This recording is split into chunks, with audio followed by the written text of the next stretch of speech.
Hello, this is Tony Vinton. I'm going to take a few minutes to talk a little bit about some of the things that you should be working on in the course currently, and then also just kind of show you around the course just to make sure that you're aware of all of your options and resources. This video is actually meant for other courses as well, so it doesn't particularly pertain to my course. So you may see this video and you might have a different instructor. So in those cases, just make sure that you're working with your instructor if you have any questions. On the main page of the course here, what you see are these kind of boxes that provide links or updates. The first box there is the faculty email. So this is where, and actually it would really be your email. This is where you can click on to email me.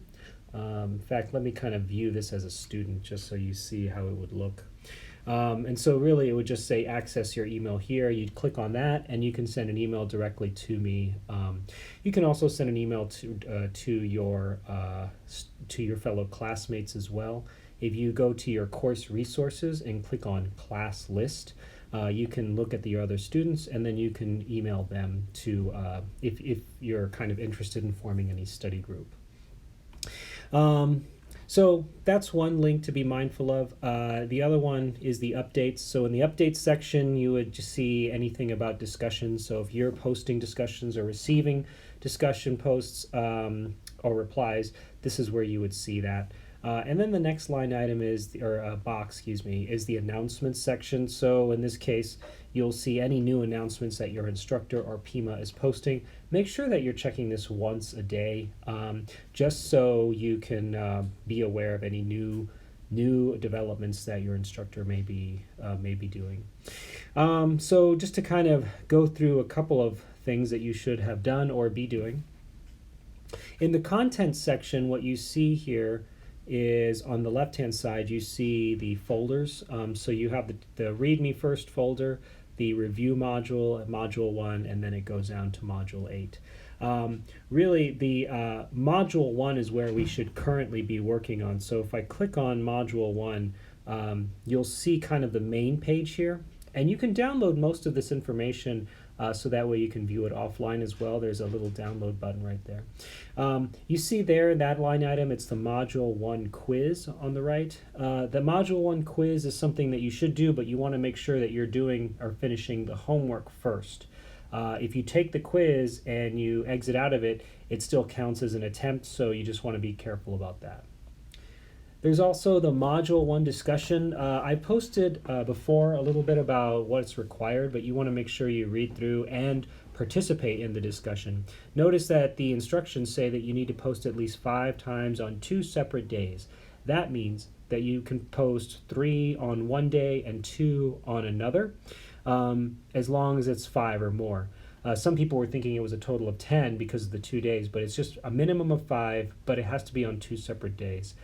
We have that kind of stipulation because we have a lot of students who will wait till the very last minute, 5 minutes before class is due, or excuse me, the assignment is due, and then they'll post 5 posts right away. And that's fine, but it's not very helpful to the discussion. The goal of the discussions is that we have meaningful participation, and it ends up working out really well because a lot of times those discussions end up being a great resource for students to look at. So you should be in the discussions posting, and there's more information about that in the discussion rubric. So in the section 1 here, and you'll need to go through all the sections in module 1, there's 7 sections, but in section 1 what you see in the first link, it says an external learning tool. That is actually the homework. So if I click on that, that's going to be where I would see the homework for this assignment. That's what you should be working on currently. And you see the questions here listed on the left, so when I click on another question 2 or question 3, those are going to be the different questions you need to answer.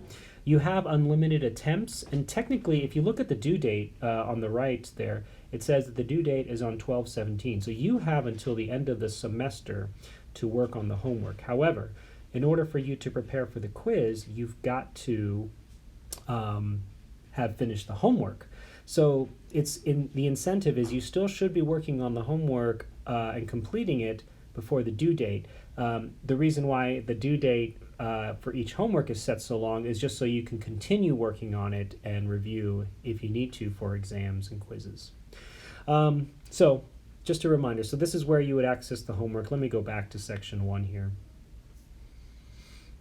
So below that though, so below the actual homework assignment, you start seeing the section information.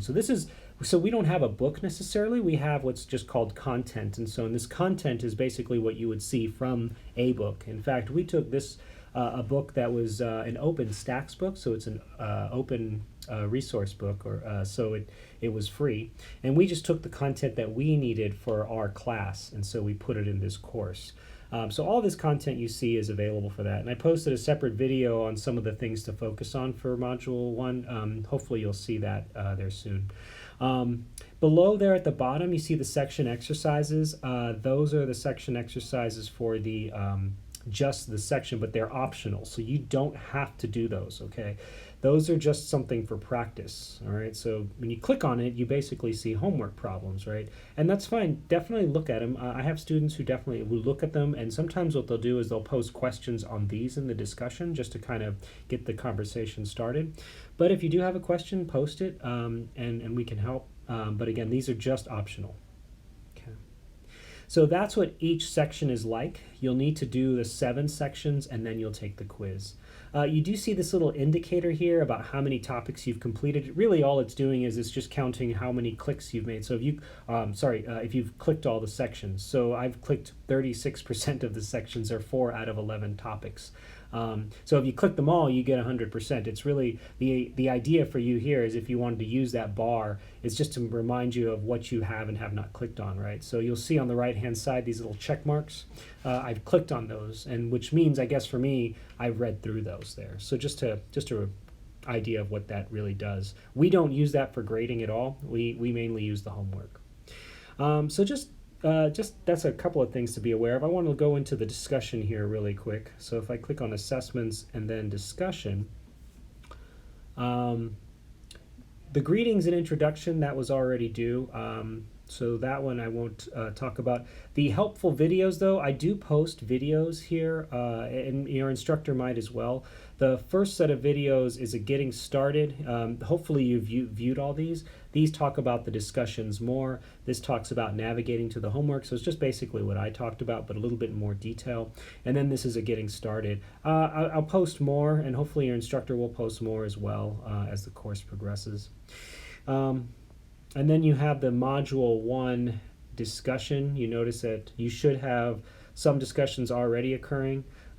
So definitely look through that. And you can post however you'd like. The one thing that I think is a really great idea, though, is make sure that you're posting the section and the question number.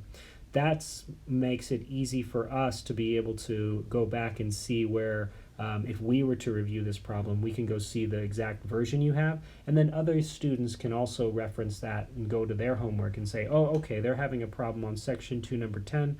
Let me see what mine is, and then kind of help based on that. So that's a big thing that I think is important or to be mindful of. Also, you want to make sure you know where your grade is. So your grades usually are updated in a timely manner. So if you click on grades under assessments, this is going to take you here. So in my case, I don't have any grades because I didn't grade myself. But you should see the weighted grades. So the preliminary assignment, which was already due, so you should see a grade from that. Module quizzes, homework, etc. So just something to be mindful of there. Your discussions, those are going to be posted as soon as it's Module 1 is due.